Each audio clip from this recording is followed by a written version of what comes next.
Good afternoon and welcome to all our members and the many interested parties we have here today.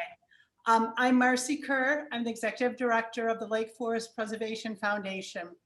Thank you for joining us. We are excited to have such a big group. I know people are still coming in, but I'll kind of do the introduction and we'll start the program in a few minutes. Before we begin Paul's program on Stanley Anderson, I would like to touch on Lake Forest Library's capital improvement project and reiterate the Preservation Foundation's statement on it.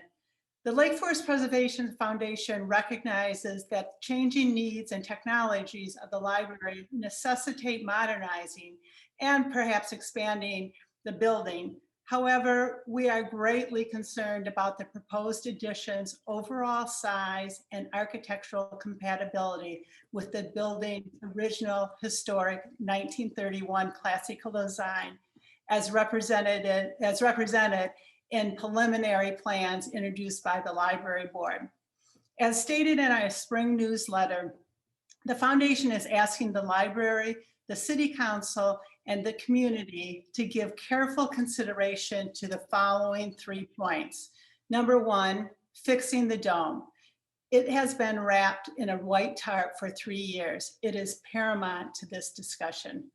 2, any expansion of the library needs to be right sized for the community, for the site, and for the building. And 3, any expansion to the library should participate fully in the classical tradition of Edwin Hill Clark, established as the language of the building's architecture. As we have stated to the representatives of the library board, as well as publicly on several occasions, the Preservation Foundation stands ready to work collaboratively with the library to help achieve a solution that represents the historic integrity of the library and works within the classical language of its architecture. We urge all of you to stay abreast with what is happening and contact your alderman, the mayor, and the library with questions, concerns, or comments. And feel free to contact the foundation if you have any questions. Again, thank you for attending today. I'm going to turn it over to Trey Gonzalez, who's the vice president of the Lake Forest Preservation Foundation Programs Committee. Trey? Thanks, Marcy. Good afternoon, everyone, and thank you for joining us. As she mentioned, I'm Trey Gonzalez. I'm a board member and also programs co-chair for the Lake Forest Preservation Foundation. We are thrilled to have Paul Bergmann share his new presentation of his book, The Architecture of Stanley D. Anderson, with James Tickner and William Bergman, which is a definitive book on the architectural works of Stanley D. Anderson. Designed for local history buffs, amateur and professional architects, and the simply curious, this book provides biographies and perspectives on the design and building process by Anderson and his associates, Bill Bergman and Jim Tickner. Today's presentation will feature houses not shown in previous talks, views of the English village, a deeper look into his father's mid-century modern storefronts and houses, and finally, come fox hunting with a look at Good Luck, one of the many elegant house farms in the Hunt country of Lake County. Paul Bergmann is an attorney and lifelong resident of Lake Bluff. As a youngster, Paul worked in the firm of Stanley D. Anderson, primarily categorizing and filing drawings of the estimated 10,000 drawing collection. In high school and college, he continued at the firm performing secretarial and office work. He is a member of the Lake Bluff History Museum. He is a past board member of the Lake Forest Preservation Foundation and Elwood Farm Foundation. In addition to his work with local organizations, he enjoys fishing in Canada and Mexico and traveling with his partner, Janet Gibson. And now, ladies and gentlemen, I'm pleased to introduce Paul Bergmann. Thank everybody for attending, and want to say how nice it is to be with so many old friends from preservation, and hope you're all going to follow the great preservation tradition of hospitality and start out the program with perhaps a glass of wine or two while we go through all of the Stanley Anderson materials. Trey and some of the foundation members asked me to mix up the program a little bit from earlier programs. So we're going to take a slightly different look at the English Village. We're going to talk about some mid-century modern work, primarily that my dad did. We will, of course, talk about Lake Forest High School. And then, as Trey mentioned, we're going to talk about Good Luck, which is one of the farms out in the Hunt Country. And so Good Luck, as you may or may not know, is now owned by Temple Farms. So if you spend any time when out at the seeing the Lipizzans, you will understand Good Luck Farm. So we should be advancing here, and I don't seem to be advancing slides.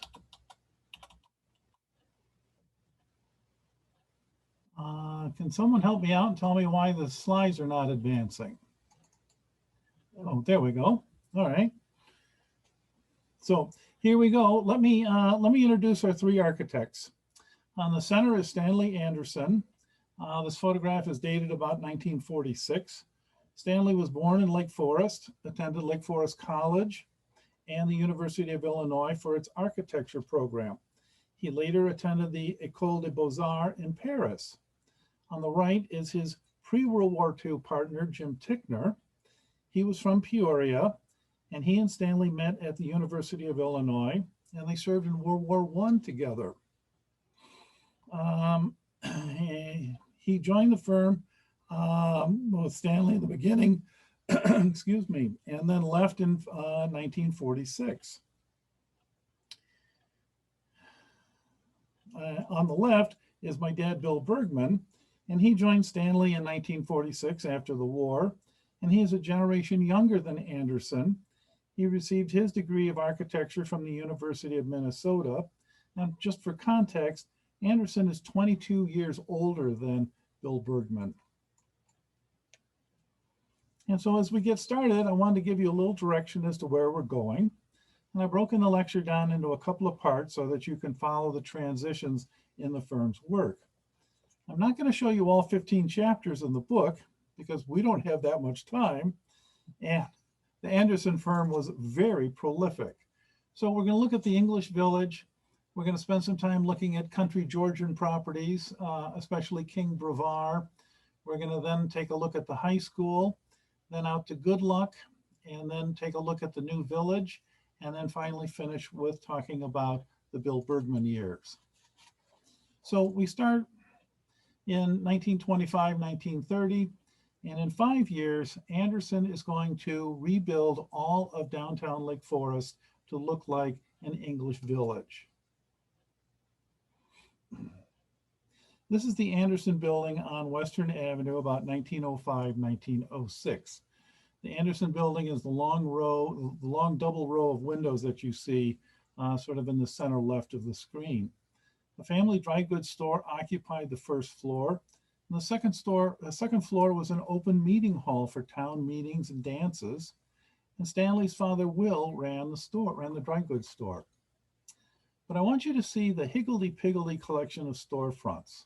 And so you see all sorts of different size buildings and all sorts of different shapes. And Anderson wanted Lake Forest to look like a large English village. It would date from about 1810 or so. And he wanted to do that with a combination of Tudor, Gothic, and Georgian buildings. And what he's trying to do is outlined in this headline that comes from the Chicago Tribune, like a little bit of High Street in some Yorkshire village. So in 1926, Stanley is announcing that what he wants to do is rebuild the town in the form of an English village.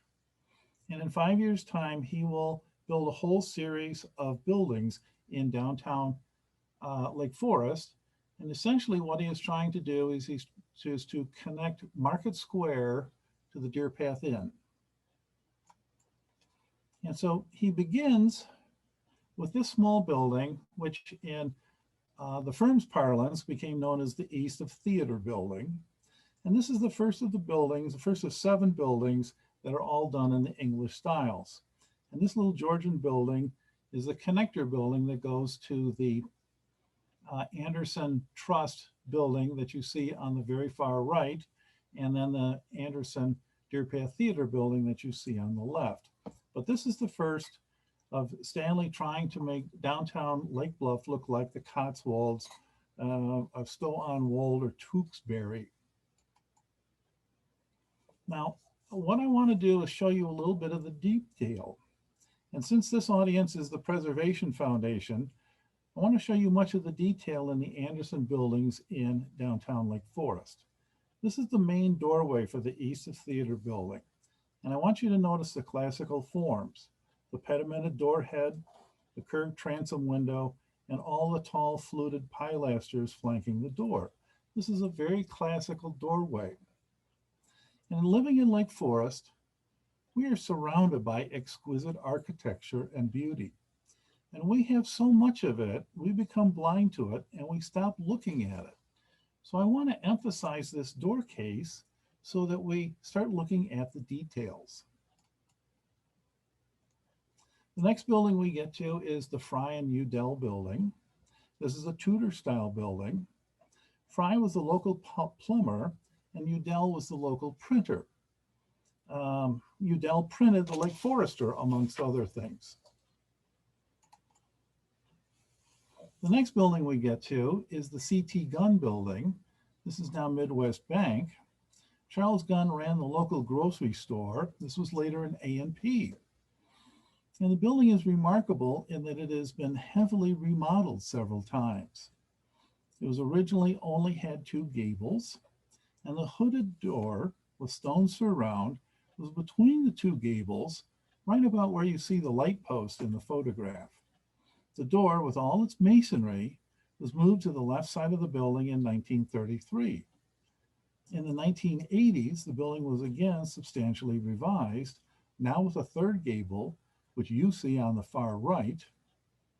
And even so, this building has been extensively remodeled. It still remains its essential Stanley Anderson essence. And as we get into details, I want you to take a close look at the door. It's remarkable that this door was moved and all of the stonework was retained with it. But I want you to focus on the scroll work on the door hood. See all that lovely form, that curved strapping that you see? And does it remind you of Howard Van Doren Shaw?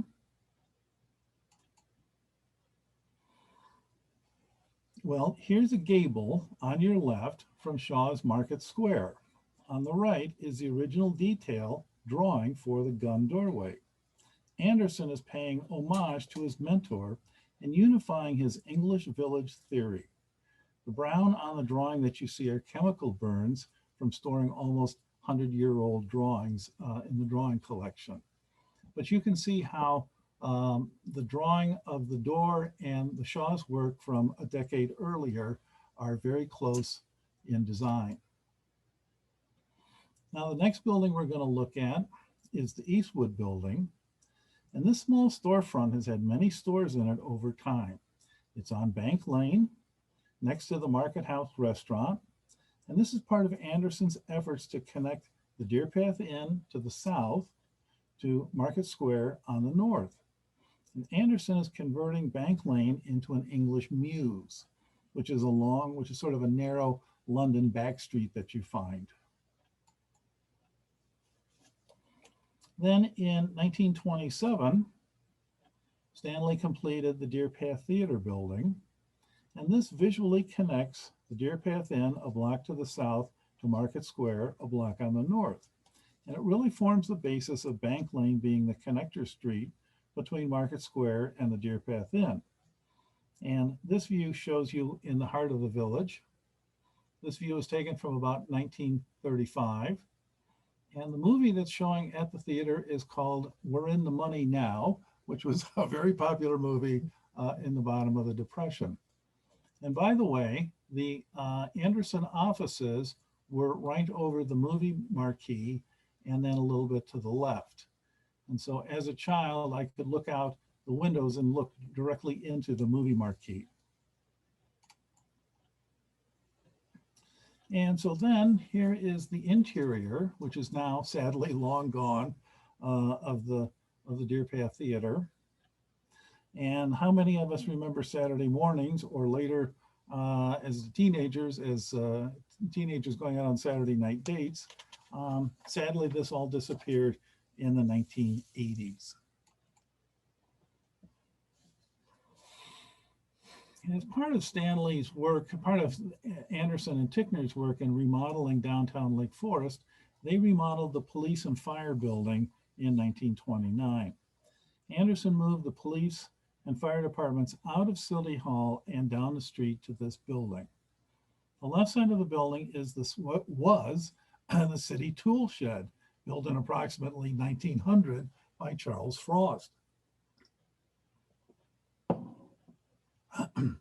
Anderson put the two-story addition on it that you see on the right for the fire trucks and dormitory up above.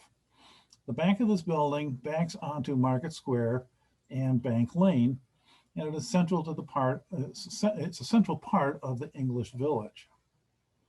But as we say goodbye to the Market House restaurant, we say hello to Le Capitale, or Le Colonial, I guess, which will open, I guess, in the next few months. Before we leave this slide, I want you to look between and above the two awnings over on the right that form the openings for the fire truck doors. And you can just barely see a niche in the fire, or in the plaster work. So the niche you see on the right is in the firehouse, and the niche on the left is Howard Van Doren Shaw's niche from Market Square. Again, Anderson is paying homage to his mentor, Howard Van Doren Shaw, and he's also having a great deal of fun designing the firehouse, because how often do you find a niche on the front of a firehouse? That doesn't seem to be like firehouse, part of the firehouse language. So the next building that Anderson builds is the First National Bank building. This is done in 1930. It's now the Northern Trust. And it's one of the very first of the monumental country Georgian buildings that Anderson did. And so where you're standing on this corner at Deer Path and Bank Lane, there's the Tudor Theater building on one side. The CT Gun building is on the other side. Down the street is the Deer Path Inn, and this building forms an anchor here on Deer Path Avenue, forming the nexus of the English Village. Before we leave this slide, I want you to look at the second floor windows all the way to the right side of the picture. And you see a little object between two windows. In this bank window, I just showed you where it was in the main part of the building, but this is a gated window that is based on a window from one of the Medici palaces in Florence. Most of you know that the Medici family, the Medici Bank, controlled almost all of the banking in Europe in the 1400s. They invented letters of credit and other banking devices, and were one of the most powerful banking families in Europe. And here, Anderson has copied the window to have fun with the bank directors, some of whom were his uncles, in comparing the bank to the Medicis. So as we go a little further down Bank Lane, we get to a building proposal for the J. Fred Held Building. And this is a rendering for a building that was proposed but not built. And it would have stood at the corner of Illinois and Bank Lane, and would have faced the Deer Path Inn on one side, and this elevation would have been seen on Bank Lane. And this would have substantially completed the English Mews connection of Bank Lane connecting the Deer Path Inn to Market Square. Now I want you to notice the tower that's on the left-hand side of the photograph. And we'll go to this photograph and you'll see that the tower has moved over to the right. This is the view you would have had of this building as you walked out the front door of the Deer Path Inn. And I think if we had built this building in Lake Forest, I think the whole texture of downtown Lake Forest would still be different today. And it's a monumental statement of what could have been. The only problem was it was proposed in 1929, and that's the year that all the money disappeared. Now, in this time frame, Anderson and Tickner were developing architectural clients well outside of Lake Bluff and Lake Forest. And these two houses will give you a certain sense of that. The Staley Mckeen house is interesting in that Charles Staley was president of the biggest bank in Waukegan. The house was under construction in October 29 when the Depression hit. He was wiped out and walked away from the unfinished house. Dr. Mckeen was an oral surgeon and took the house over, and in the Depression, he had enough cash to pay for it. Mrs. Paxton in Hammond, Indiana, was a widow of a very successful lumber merchant and banker. At the same time, in 1925, Anderson built another storefront for John Griffith in Lake Bluff. And his real estate firm is still in business today as Griffith, Grant, and Lackey. And this building forms the basis for most of the architecture work in Lake Bluff. And then below that is the Alice Home Nurses Quarters at Lake Forest Hospital. This is now part of Lake Forest College and is the Cleveland Young International Center.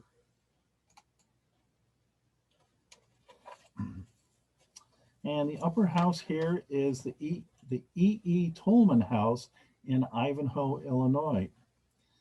Stanley and his cousin James Anderson, who is the surveying arm of the Anderson family, designed a 9-hole golf course on this 200-acre property. And the golf course is now part of the Ivanhoe Golf Club.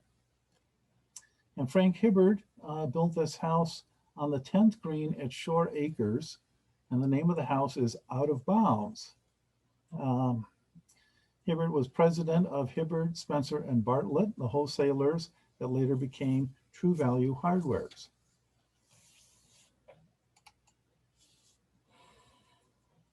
Now we come to one of my favorite houses, and what I think was one of Stanley's favorite houses also. This is the James Lovell house.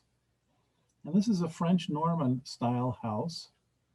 And the style is a cousin to English Tudor. And I want you to look at the gate that's in the middle of the picture.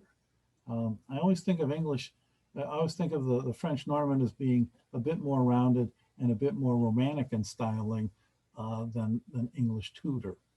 So now we're going to go through that gate.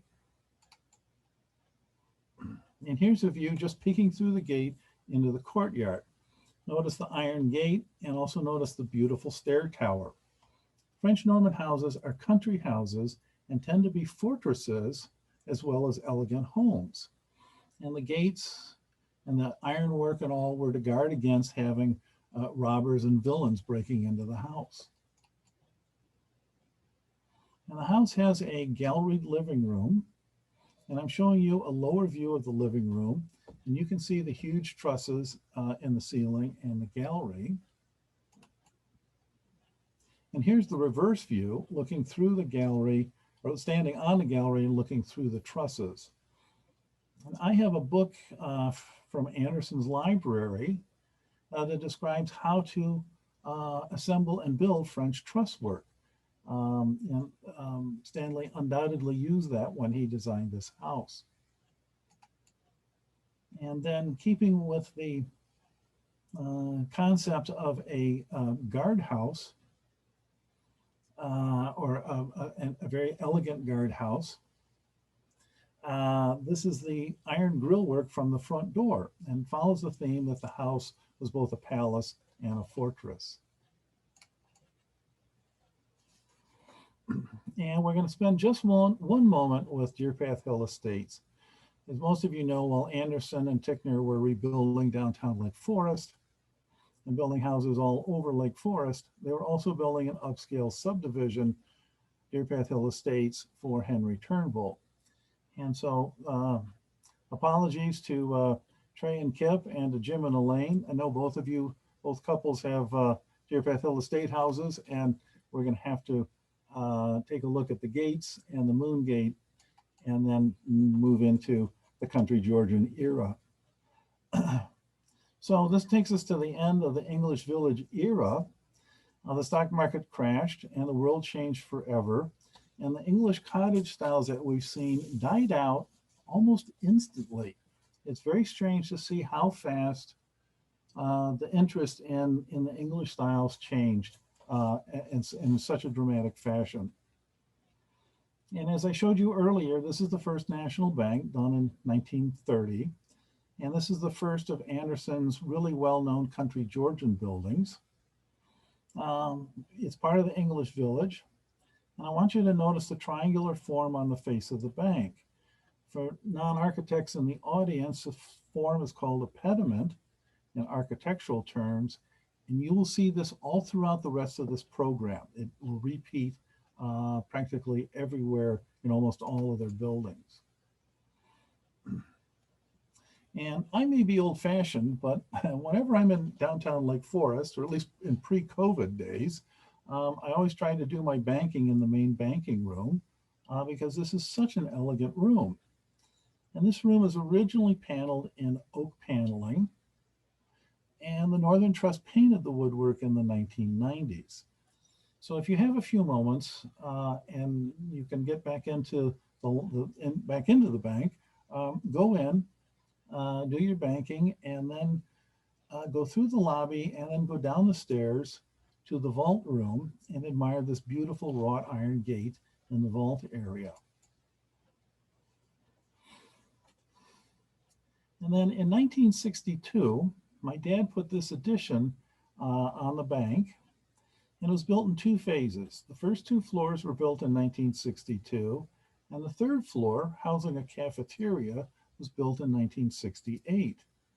And this is my dad's take on mid-century modern adaptation, where you're going to put a mid-century modern addition onto a very classically designed building. And then to the left, you see the subsequently added addition. But what you see here is all the moldings and trim on this addition are all much simpler and much subtler than the building than on the original building. So that's my dad's take on trying to adapt modern, mid-century modern architecture to classical works. So the bank was an important commission for the firm. However, there's an even more important building in the Stanley Anderson collection.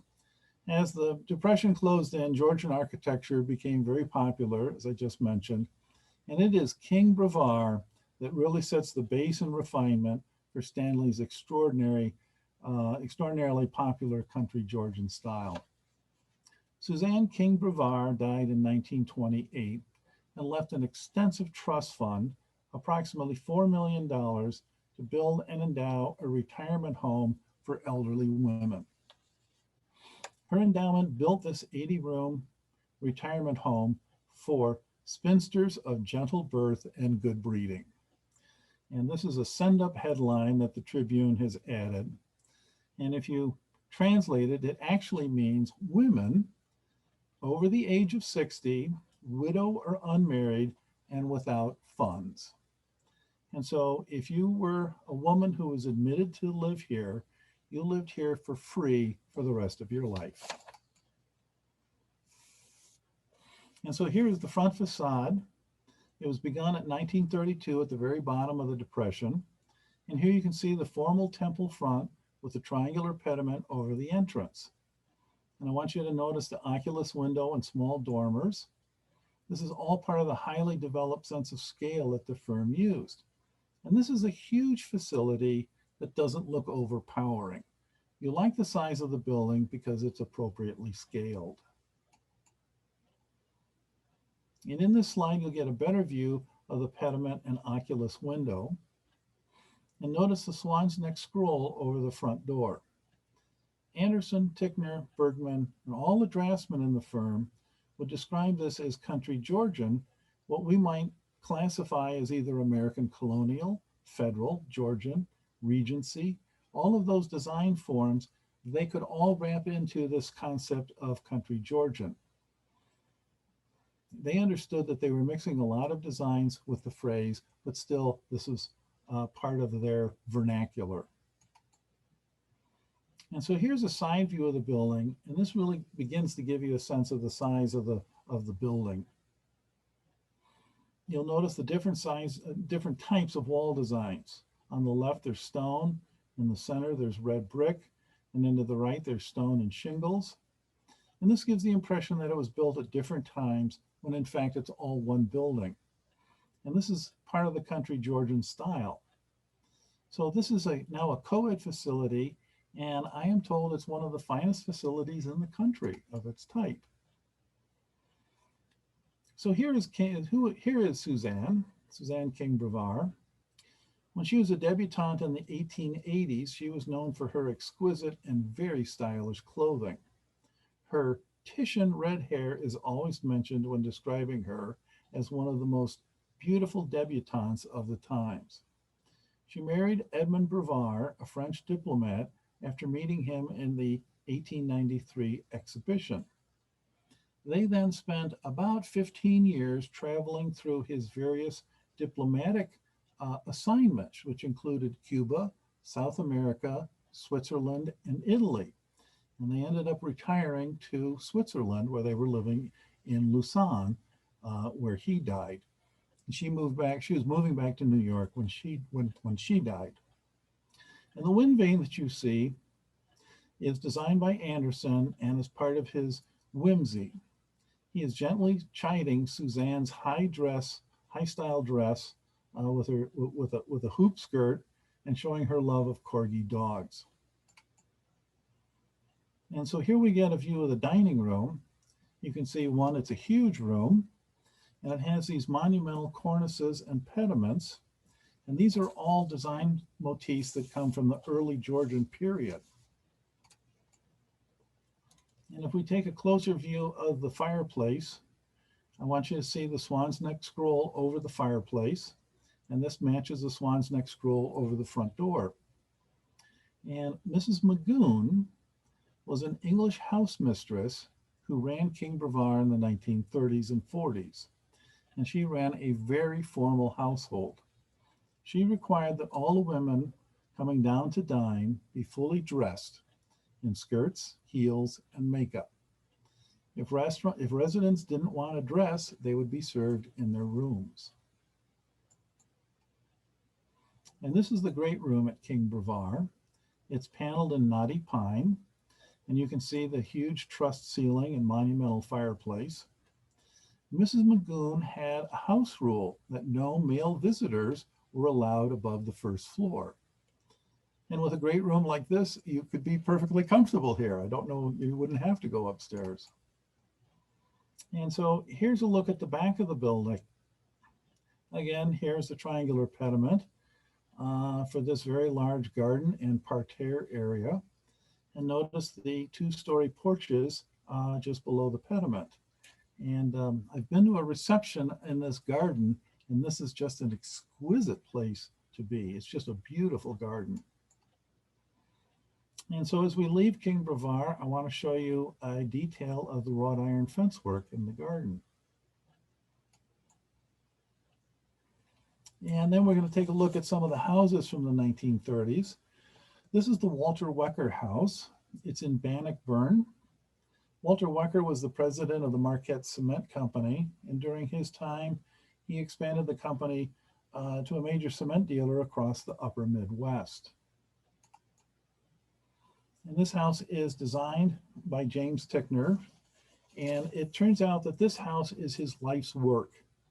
Tickner designed almost every aspect of this house and then remodeled it for more than 40 years. And what you're looking at is part of a formal garden that's on the east side of the house.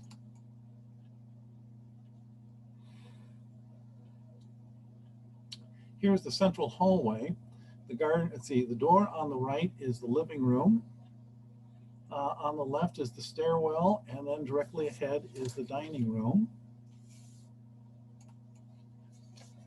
And then here's a picture of the living room.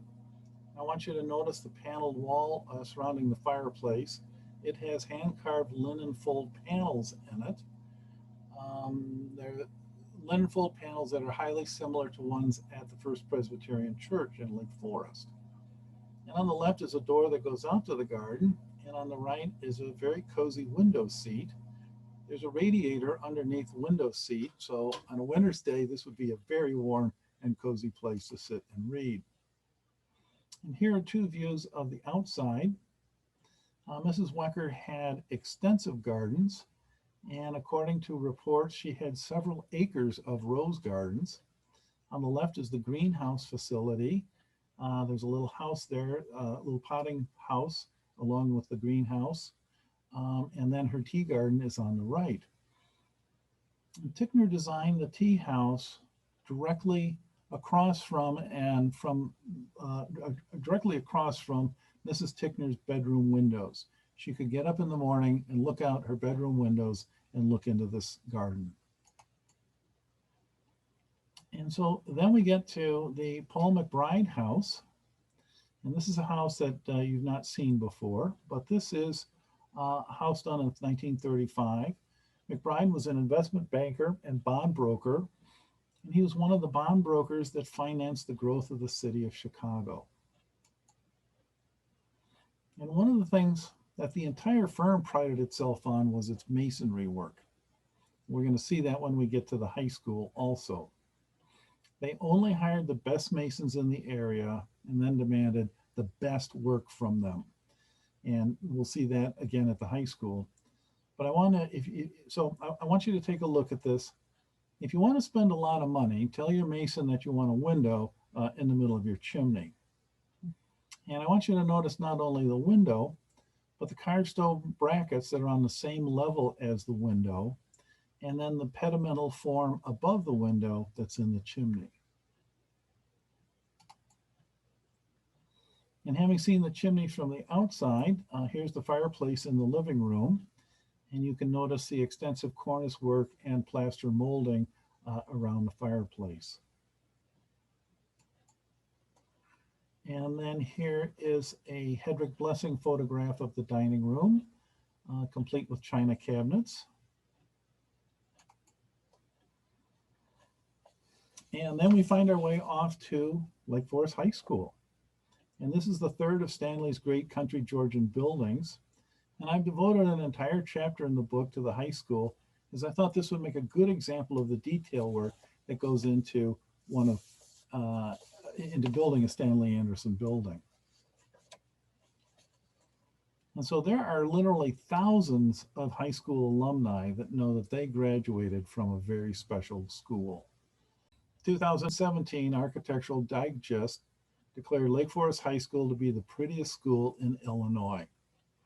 That article and similar raves, 85 years after the building was built, are a testament to the work that went into building the building. And we're going to go off into the weeds for a couple of minutes here. When a building is designed, it comes with a specification manual. And Anderson used the manual to enforce an extraordinarily high level of workmanship throughout the entire building process. And so in the manual are many boring paragraphs that talk about following the building codes and doing this and doing that, doing everything the right way. And however, at the end of each section is a paragraph that talks about quality of work, and they all end with the same statement that says, all work shall be done to the satisfaction of the architect. This language, along with the rest of the instructions, states a standard that few contractors would agree to today. These are standards that may not be legally enforceable today. And so it says, all work shall be done to the satisfaction of the architect. It then says, mediocre workmanship will not be acceptable to the architect. And then it has statements that flow throughout the entire chapter or throughout the entire specifications manual. It says, all miters and jointing shall be perfect. That's not kind of maybe. That doesn't mean close enough. Doesn't mean maybe good enough. It means perfect. So every part of the building was drawn in exacting detail. Now this is the main entrance, and sections of the building were drawn at full size where necessary. And I have drawings in the files that are 4 feet wide and 8 to 10 feet tall. And they literally show the exact size, shape, and form of how the building is to be assembled. And so then we get to the masonry specification. The specifications for the masonry work are extraordinarily detailed. They define the color, size, rock face, and in many cases, the placement in the wall for each stone. The mason is allowed almost no discretion in building the face of the building. Now, a lintel is the arch that goes that you see, or that's over a door or over a window. And for the school, Anderson defined exactly how each stone lintel was going to be built. And here you see the lintels as drawn and as executed. He specified the width of each stone in the arches, as well as the height and the intersections with the horizontal stonework. This work is all required to be done in exactingly fine detail. The details for the brickwork are also exacting as the details for the stonework. And ground brick means that the edge of each side of the brick is cut from a rectangular shape to a trapezoidal shape. And here in one drawing are all of the brick lintels that are in the school building. And each one of the bricks shown on this drawing is ground or shaped to conform to the fan or arch. Each one of the bricks that you see here is hand cut. And here are 2 windows showing the bricks in a fan shape, and above them, the drawing provided to the mason to shape the bricks. The mason would grind or shape the bricks at the shop and would literally stand the bricks on top of the drawing to make sure they complied with the directions. On the flat lintel on the right side, notice the brick intersections with the horizontal bricks. The mason was not allowed to use any brick chips to fill in the wall. The work had to be perfect and had to be to the satisfaction of the architect. This is a hand-carved urn that is placed in the woodwork at the school. The drawing provides the exact details on how it is to be executed. The drawing I have for this is 2 feet by 3 feet tall that I have in my collection. And along with the woodworking section, it is the statement that says, all cabinet work shall be of the finest grade of fine cabinet work known to the cabinet maker's trade. And further, it says in the woodworking section, mediocre work will not be acceptable to the architect. And when you see this urn in its place, you just have to smile knowing there's this much work that's gone into it. Now, one of the things that I want to show to everybody is not only the detail work on how to put the bricks together and how to put the stones together, but there's an awful lot of design theory that goes into building a building like this. And some of the things that my dad told me when we were working on various projects was the explanation of bow tie and belt lines that are visual lines that are used to hold the building together, to hold it intellectually together. And so take a look at the red lines that are on this drawing of the building. And there's a great deal of powerful geometry that's going on here. And these are horizontal lines that are classical design concepts that date back 4,000 years. These are design concepts that come from the Greeks in Athens. They were adopted by the Romans, design concepts that Palladio has put into his 4 books of architecture during the Renaissance. And what happens here is that your eye sees the geometry, your eye sees the horizontal lines before your brain can process it. You see those lines before you can articulate what it is you're looking at. And so you see it before you can explain it. And one of the things that Stanley did and that Stanley and my dad did was work out how the tie lines were going to hold the building together for the new addition. And so it's the tie lines that makes the building look so visually satisfying. And then in 1960, my dad doubled the size of the high school, and he added this auditorium to the front facade of the building. And the same level of care and creativity went into the design of this wing as Stanley used in the original building. And he and Stanley worked together quite carefully. And unfortunately, they were doing this work in 1959 and 1960, and Stanley died in March of 1960. So he never actually saw this piece of the building completed. But there's something else that goes on here. This wing is a very subtle design, and most people don't realize that it is Bergman's interpretation of mid-century modern design that is grafted onto a Georgian building. And so they worked very carefully to wipe away a great many of the details. And so it doesn't have the same full-size cornices as the rest of the building. It has 1960s simple and subdued markings. If you notice the arches over the front doors, you'll see that it's a much simpler type of design. But that's his interpretation of mid-century modern as applied to a classical building. So as we say goodbye to Lake Forest High School, you'll come to have a better sense of the level of detail that goes into an Anderson building. There's a lot of geometry there. There's lots of details, and that all work shall be done to the satisfaction of the architect. So as we leave the 1930s, we're going to take a trip down to Winnetka and take a look at the E. Hall Taylor House.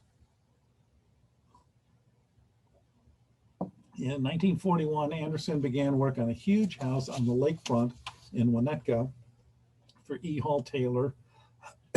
Taylor was in the specialty steel business, and the war preparations had made him suddenly very wealthy. And they began working on this house just as the World War II broke out. And the house was sufficiently completed by late 1942 that the Taylors were able to move into it. However, the house wasn't completed until after the war. And the house has a monumental stair in it that I found just about impossible to photograph.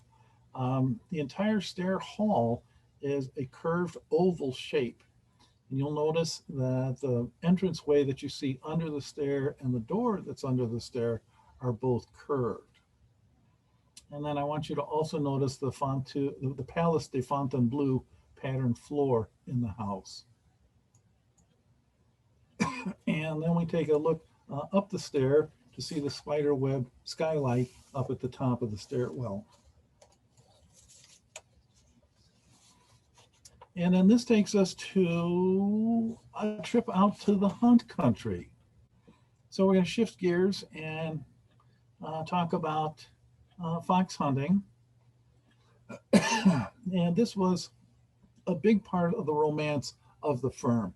They built about 25 or 30 farms. Some of them were very fancy. Others were rather simple operations, but they developed quite a reputation for this work. And Lake Foresters were always strong horse people. The original Unwencia Hunt was located in West Lake Forest and stretched along Waukegan Road from the Knollwood Club south about 10 miles to Route 22, where Austin Kneeblack, master of the hunt, had a farm and kept several packs of hunting dogs. In the 1920s, the North Shore Electric Line built a rail line through this area and pushed the hunt out of the area. All of the hunt members as a group all moved north and west to a town called Milburn. And they each bought 200, 300 acre farms and enjoyed fox hunting, horse breeding, and living the good life. And you can see this today. If you go to Gurney Mills Shopping Center, the main crossroad is Hunt Club Road. And that's for good reason. If you go about 2 miles north, you will find the actual Hunt Club. which was designed by David Adler in about 1936 or so. At the same time, Stanley Anderson filled the surrounding area with upscale horse farms and fancy stables. This is the weekend house at Good Luck. In 1929, John Jelke Jr. commissioned Anderson to outfit a horse farm for his family. Jelke owned Good Luck Margarine, the largest selling brand of margarine in the United States at the time. And some of you may recognize this house as it is now part of Temple Farm. And this is the weekend house. It sits on a man-made hill approximately 40 feet high. And so in order to build the house where it is situated, Anderson actually moved enough earth to place this on a 40-foot high mound of earth.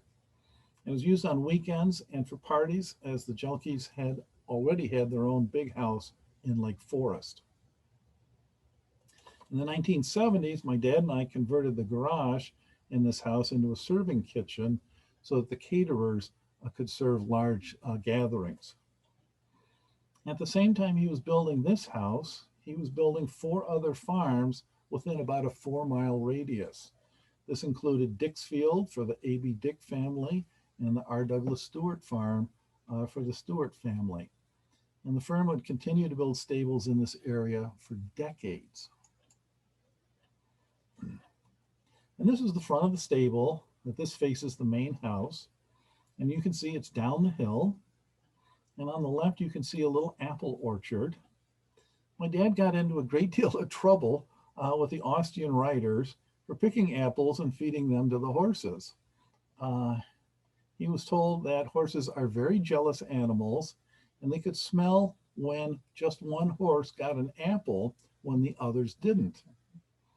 He was told that he would either have to feed all of the horses apples or that none of them were to get any fruit in order to keep peace in the stable.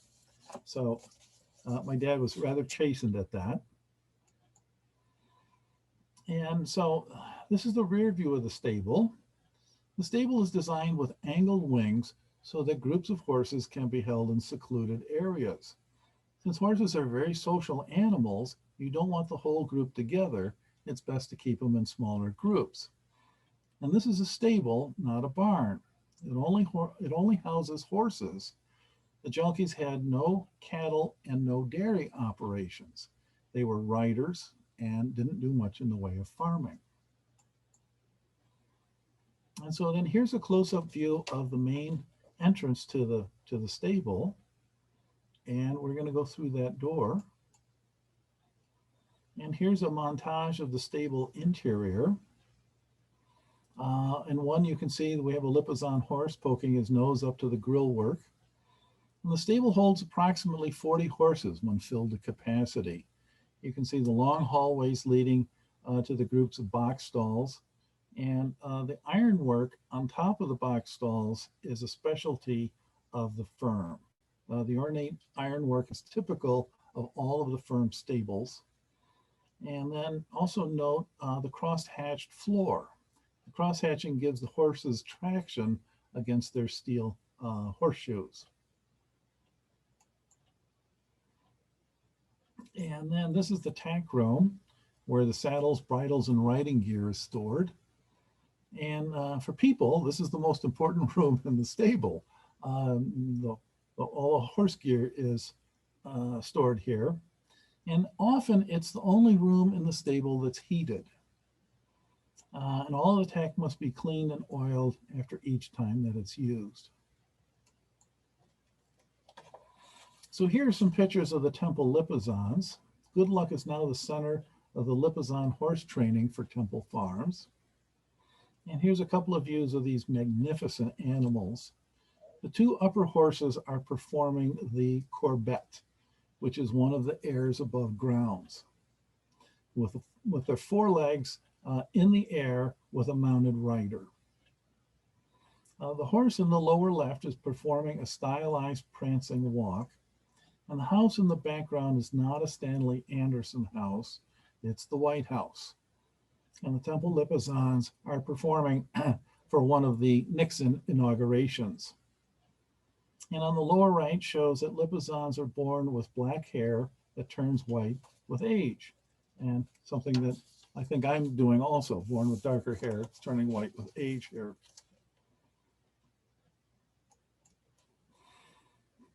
So Stanley died in 1960. He was at Keokuk, Iowa, reviewing a house that he was just completing, and he had a massive stroke when he was on the job site. So when he died, Bill Bergman took over running the firm. He brought with him a taste for mid-century modern design, and so we wanted to spend a little time talking about that. But it's a very interesting question that the firm found it very difficult to sell mid-century modern architecture in conservative 1950s Lake Forest. But Bill Bergman found it was easier to sell mid-modern architecture to store owners rather than to residential clients. There's only a small collection of mid-century modern work, and simultaneously I want to show you that there's still an appetite for the highly classical work. So there's a little bit, but not much. And so the first store that we start out with is Robertson's. And this was one of my dad's favorite store buildings. Robertson's was considered a very chic store when it opened in 1954. It supported a very wide clientele of Lake Foresters. And notice the mixture of the stone columns and brick veneer. And here's a night view of the exterior and an interior view of Robertson's. George Robertson would keep the store open on major event nights in case an Unwensia member or maybe a prom boy needed something. But if someone from the Unwensia Club needed a special shirt for their tuxedo, George Robertson would have the store open. And if a prom kid showed up and needed a tie or something like that, Mr. Robertson was there for them also. The next building that's built, this is a building that's built in parts. So in the 1950s, there was not a lot of finance money available for commercial buildings.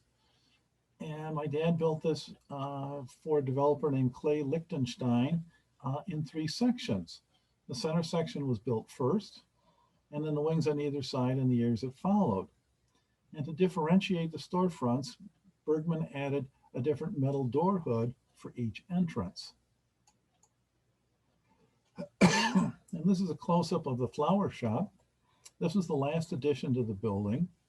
And he added the wrought iron trellis and the flamboyant door hood to differentiate this from the rest of the building.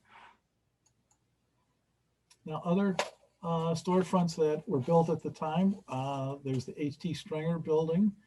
This is an interesting building because one of the things that Bergman is trying to do is he's trying to make each one of these storefronts look different. He's trying to make each one of them stand on their own.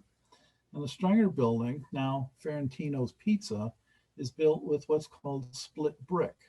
So the red brick you see on the face is a very thin form of brickwork that gives it a slightly different look than a traditional storefront building. And then down below is Murray Cleaners, which is done with a limestone face on it.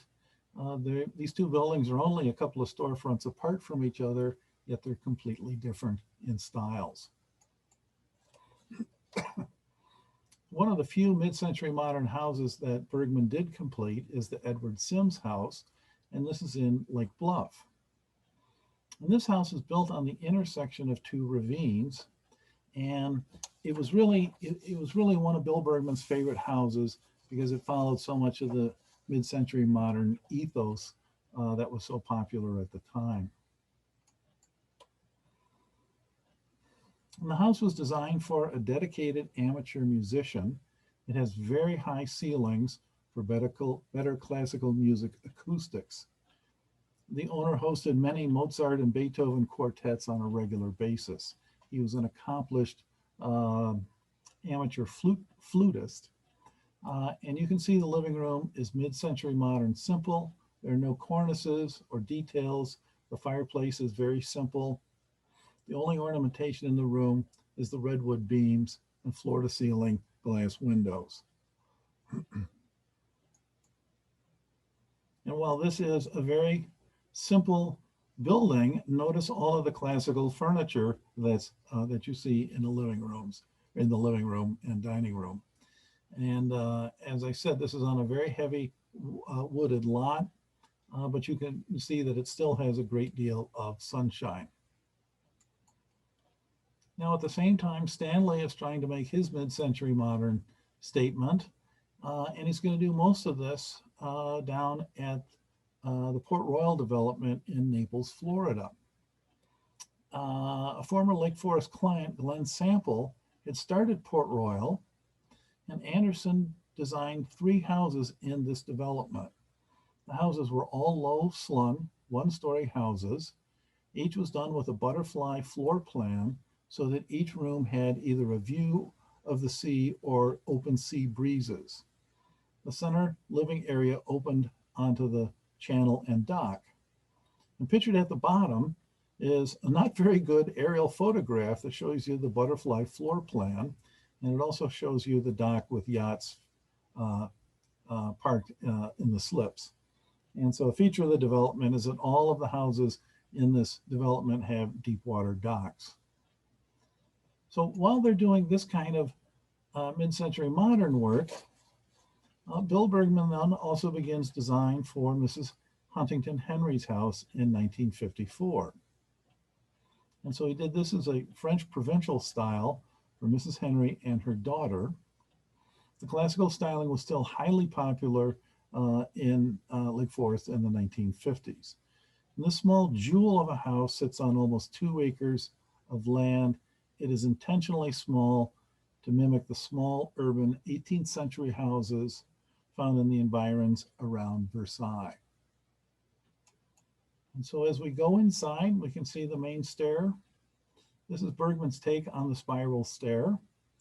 And I want you to look at the detail of the wrought iron stair rail.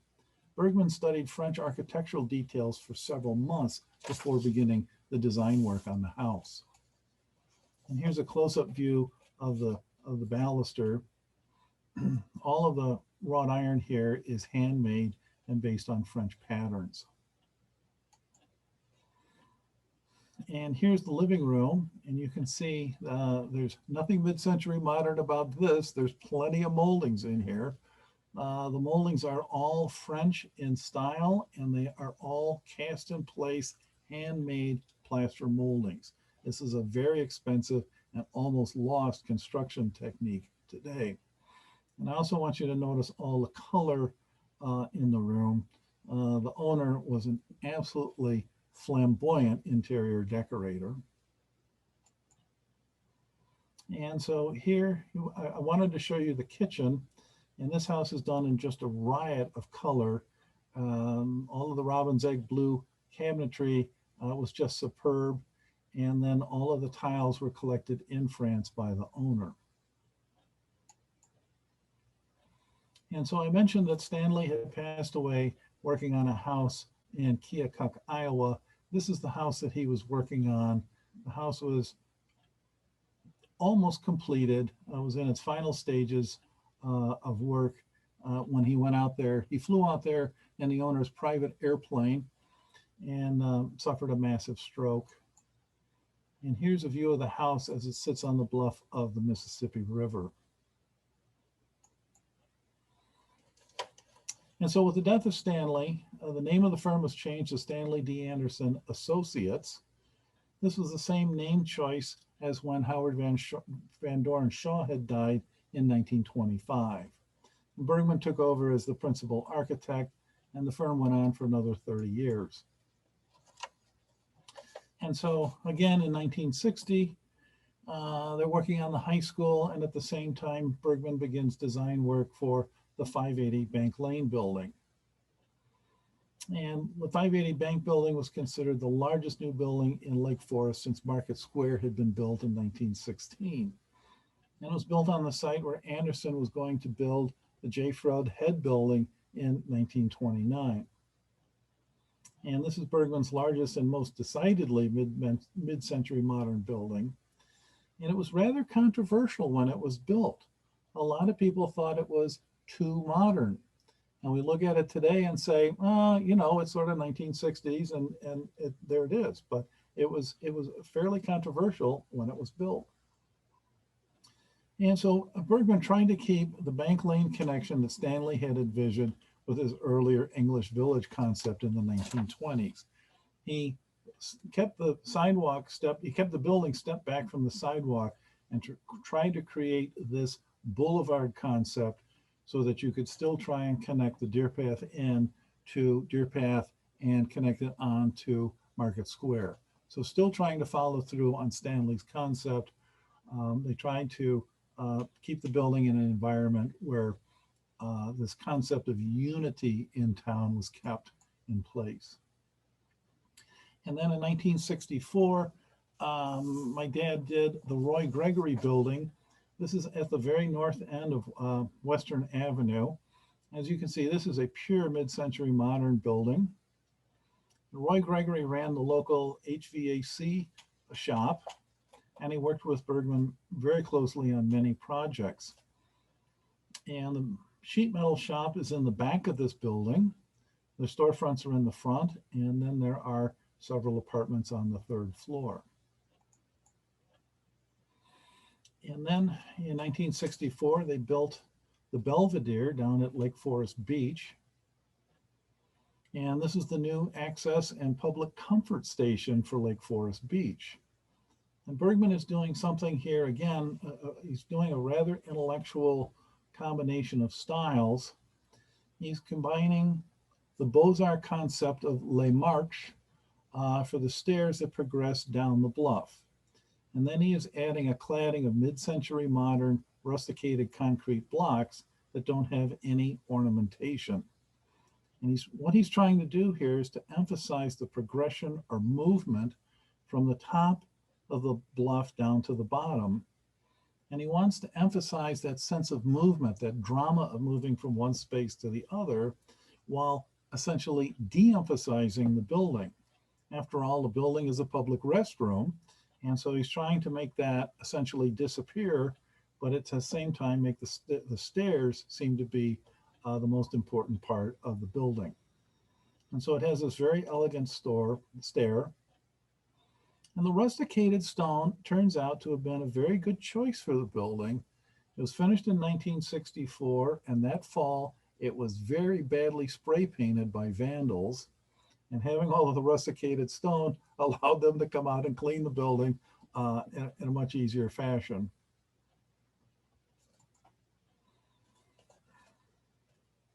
Here we get to the Michael Cudahy house. This is a country Georgian style house done in the 1960s. It's a very understated house. However, it is a Palladian design with a center mass and hyphens and flanking wings. And this is Bergman's really solid take on country Georgian. And what he's trying to do is to mix the modern aesthetic of simple design and fenestrations with this very elegant Palladian style of design. And here's a closer look at a very formal but very simple entrance. With modernism, there was very little interest in heavy detailing, which Bergman omitted. But the interior, as we're going to see, is much more ornate.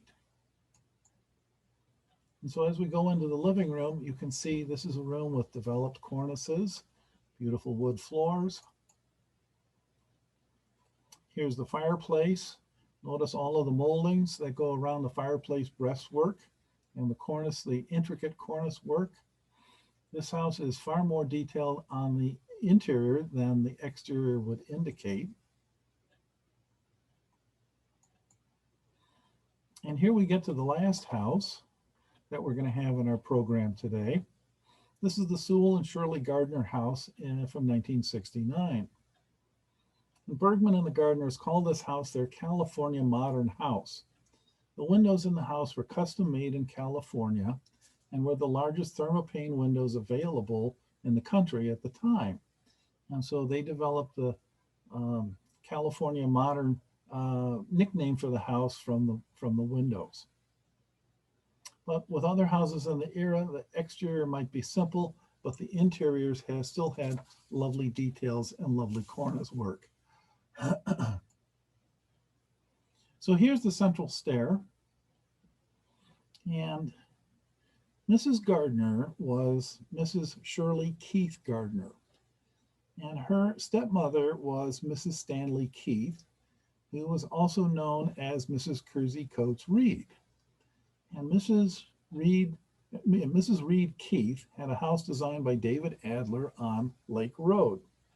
The house famously had Steuben glass balusters in the house. And as an homage to her stepmother, Mrs. Gardner used lucite balusters in her stair. And so this is Mrs. Gardner's claim to the modern era, is to use the lucite balusters in her stair. And here's our final view of the house in the living room. And I want you to note that the drapes, you can just barely see the drapes poking out on the edges of the windows. They're hung in wall pockets. Drapes are hung on motorized rods and move with the press of a switch, as are the awnings on the outside of this building are also motorized. And so that's the sort of the last of the houses that they did. And as we get to the end of our program here, we can ask, what haven't you seen? And so there's a whole series of chapters that I haven't begun to talk about yet. The Art of Remodeling is a long chapter that explains the bulk of the firm's work. It shows all of the stable to house conversions that they did. They also did a surprising number of churches. This is a small community church out in Mundelein. And so this is the end of the program. And I want to thank you all for taking the time to enjoy the program. And so I want to thank you. Paul, we have a couple of questions, and if anybody would like to add any questions in the chat box right now, they're welcome to. But this is a four-part question, and it relates back to your, sorry, yeah, really concentrate on this one. In your Forest and Bluff interview, you said that it was your father's wish for you to find a home for all his drawings. And can you tell us a little about this journey to accomplish his wish? What was the biggest discovery you didn't anticipate? What are you most proud of? And lastly, what do you think your dad would think of this fabulous book that you've put together and all the documentation? Wow, that's quite a question. My dad and I talked for a number of years as he was getting ready to retire and after he retired. We talked for a number of years about what to do with the drawings, where to put them, how to deal with them, and also we also talked about the principal problem of the addresses. And so I have about 1,700 sets of drawings, none of which have any addresses on them. I have a job book that explains in very terse, almost in code language, what the jobs are and where they are, or where they are, excuse me, in the drawing files. And so we always talked about sort of decoding all of this. And he said, you know, we didn't need to put down the addresses of any of this stuff because we all knew where it was. So we, you know, it was easy for us. And that doesn't do any good after he passed away. So my dad passed away in 1994. That's when I began in earnest going through the drawings. That's when I knew I was going to inherit them all. My mother was still alive, but I knew that they were going to be fully my problem. And so I began going through the drawings and began building an Access database to try and develop all of this. From 1994 till today, I am still documenting and still going through the process of trying to figure out where all of the houses are and what all of the work that's been done. And to illustrate that, 2 summers ago, the summer before COVID, Jan and I took our annual trip up to Michigan and stopped in Charlevoix and made it a point to track down one of the Stewart family vacation houses that was up there. And we had to go and trespass into a private club to go and find the house, but we were able to do so and go in and take some pictures of it.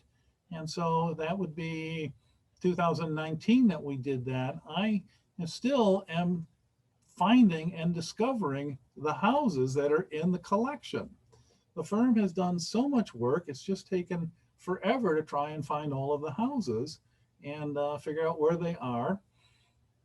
I have found some absolute gem houses that I never thought were going to be as special as they turned out to be. I also was given an entire, probably 6-inch thick, 6-inch tall collection of photographs from an architect in Glencoe named Scott Javor. And the file is full of Hedrick Blessing photography. It's full of other famous photographers photographing the houses. None of the houses have labels on the backs of the photographs. So suddenly I have a whole collection of photographs that I can't put together with the houses because I haven't seen the house.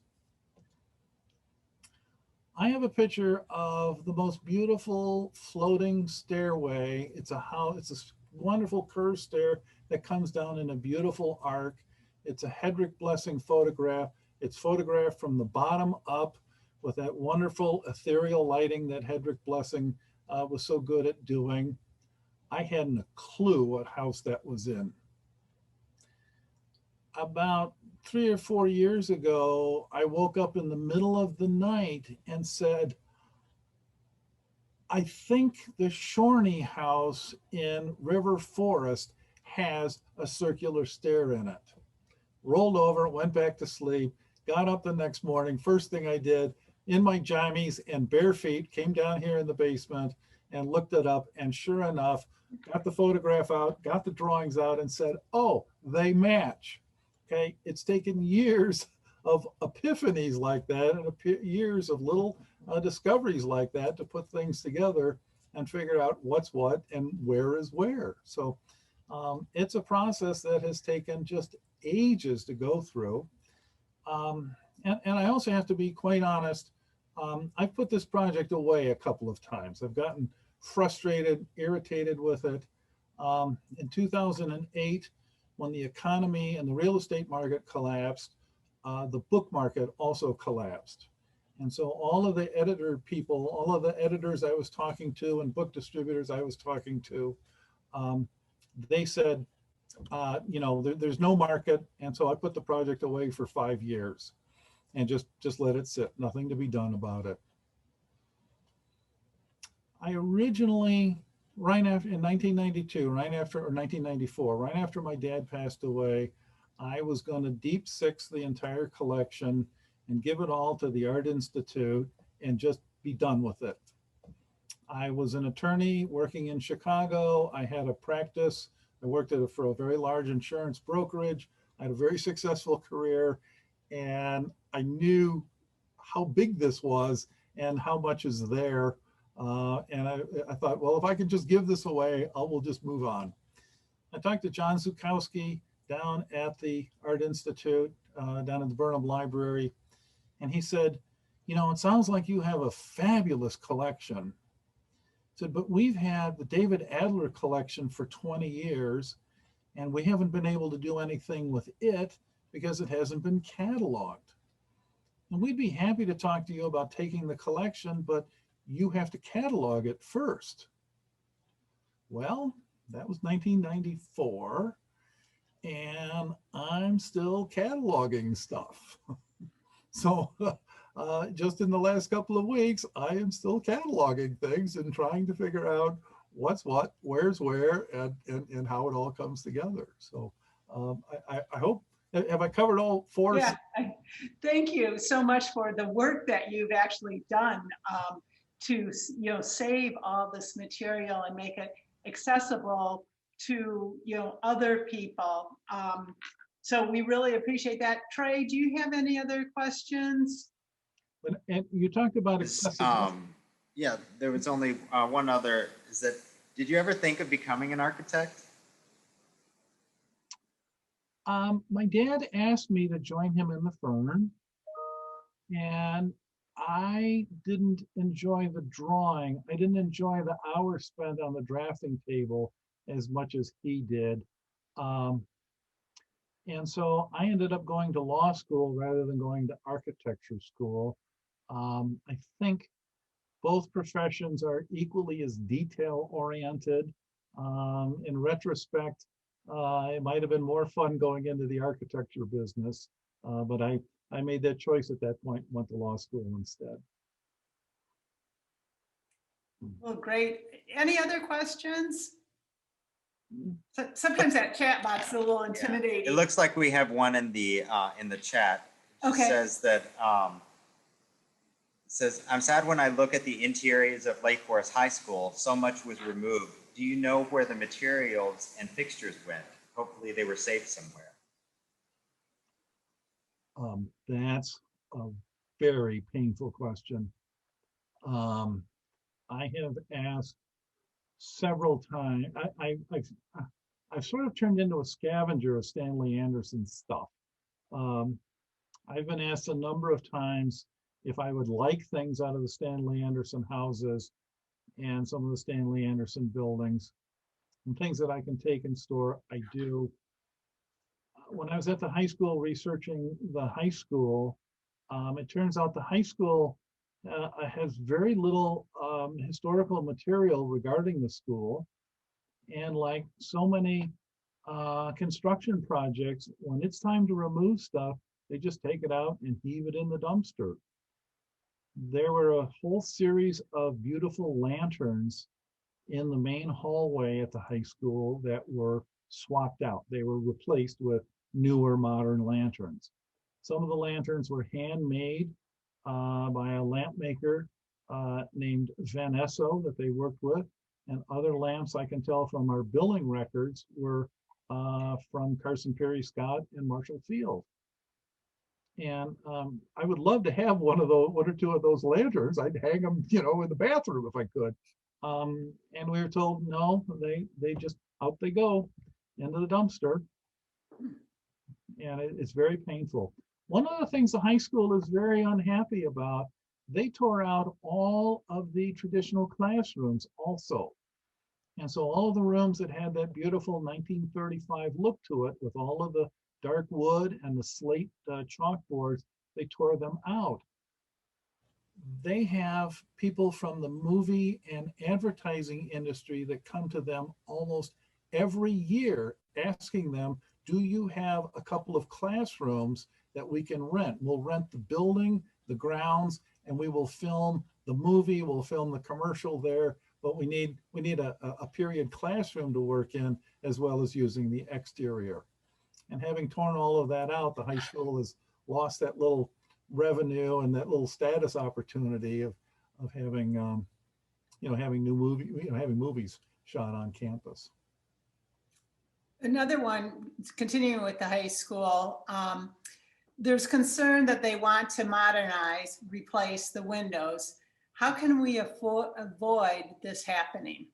Any ideas? I know I worked on that committee. It's like a battle. Well, actually, I have worked with a couple of modern day current architects. I won't mention any names at this point or anything. I have shown them I have the detailed drawings on how to make the windows for the high school. And I have shown the drawings to architects and they have looked at them and measured them and told me there's enough meat in the mullions of the current windows that you can disassemble those windows and replace the window panes in there with double pane glass and still have the windows support themselves.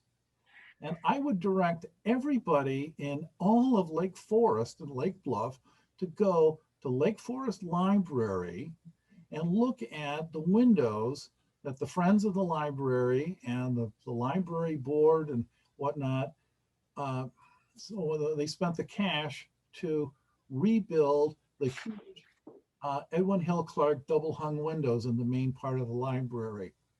The windows at the library are the same size, the same age, and the same type and quality of wood as the high school windows. And they took all of those windows out. They took them out like 3 at a time. They shipped them down to Bradley, Illinois. There's a wonderful woman that runs a company down there that rebuilds windows. And she rebuilt the window frames, re-gasketed the windows, and rebuilt all of the gasketing that goes in, all of metal framing that goes in around the windows.